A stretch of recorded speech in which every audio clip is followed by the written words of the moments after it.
ito ay rated SPG, striktong patnubay at gabay ng magulang ang kailangan.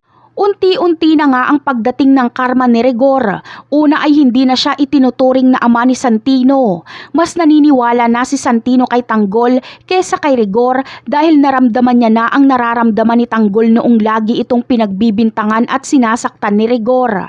Ang sunod na matatauhan ay si Marites. Mapagtatanto ni Marites na kahit anong gawin niyang pagpili kay Rigor ay wala siyang halaga kay Rigor.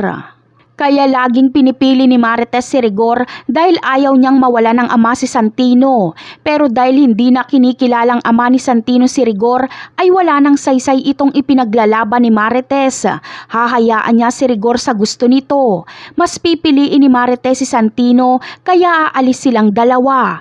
Bagamat manghihinayang si Rigor ay ayos lang ito sa kanya dahil kasama niya naman si Lena at ang paborito niyang anak na si David.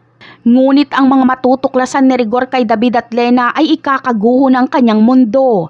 Magkakaroon kasi ng operasyon sila Rigor sa isa sa mga bodega ng droga nila Ramon at makikita niya doon si David na tila boss ito.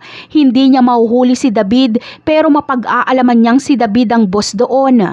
Mapagtatanto niyang kaya pala laging mapera si David dahil drug lord ito.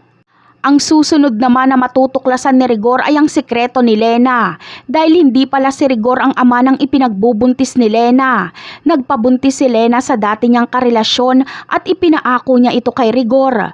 Planado ito ni Lena para mapikot si Rigor kaya mawawala ng pamilya si Rigor. Ito ang kanyang karma. Mabubuhay siya ng miserable at magiging masamang pulis pa siya dahil iipitin siya ni Colonel Suarez.